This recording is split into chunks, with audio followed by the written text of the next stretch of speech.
They say I am lucky. I am a survivor. I was just a small boy, but I remember my father had a butcher shop, and my mother took in laundry. They worked hard, but we were happy, and we went to synagogue every Saturday night. But then things changed. The government said that we had to wear the Star of David pinned to our clothes for all the world to see that we were guilty of the crime of being the Juden. Why were we being persecuted merely for having been born a Jew?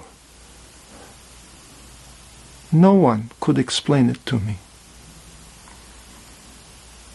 One day, the men in brown shirts came to our town.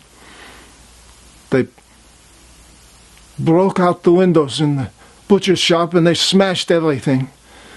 They set the synagogue on fire. And the fire department stood by and did nothing while the synagogue burned to the ground. It was the first time I had ever seen my father cry.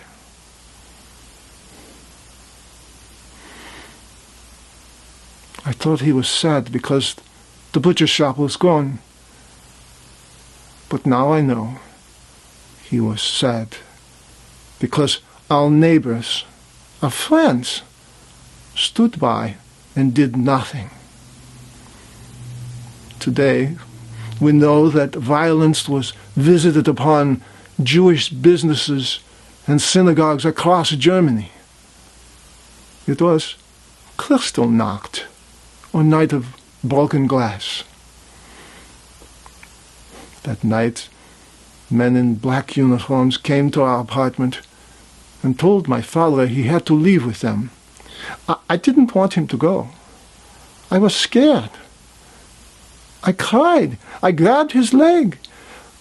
But a soldier hit my father and pulled me off, and they took my father outside. I ran to the window and I looked out, and they were putting him into the back of a truck with other men wearing the star. He looked up at me and he smiled. And he waved. And that was the last time I ever saw my father. My mother cried all night. And in the morning, 4 women came to visit. 3 were wearing the star, 1 was not. They told my mother that the soldiers would be back that night, and they would take all the women to the train station where they would be transported to a labor farm at Ravensbrück. They said that I should not go with my mother. The lady without the star said that I could go on a secret trip, that I could return after the troubles were over. Today, we know that as kinder transport. And so, I left to live.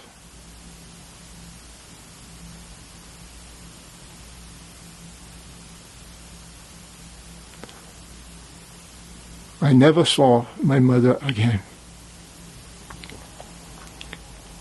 I never saw my family again. They were part of 6 million Jews that the Nazis murdered. And of those 6 million Jews, 1.5 million were children. Children just like me.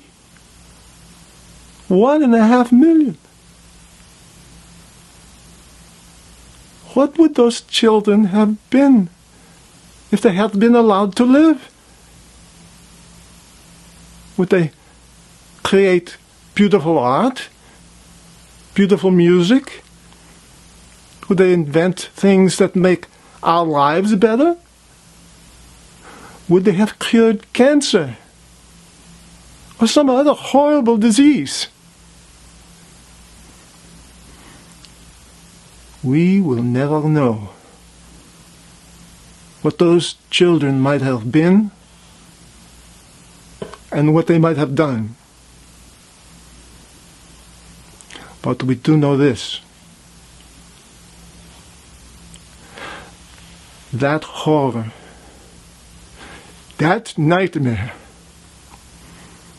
can never happen again.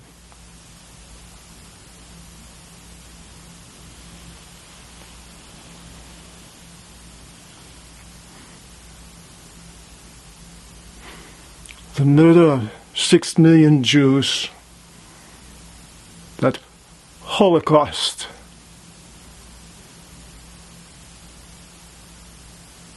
is an unrelenting sadness that I will take to my grave.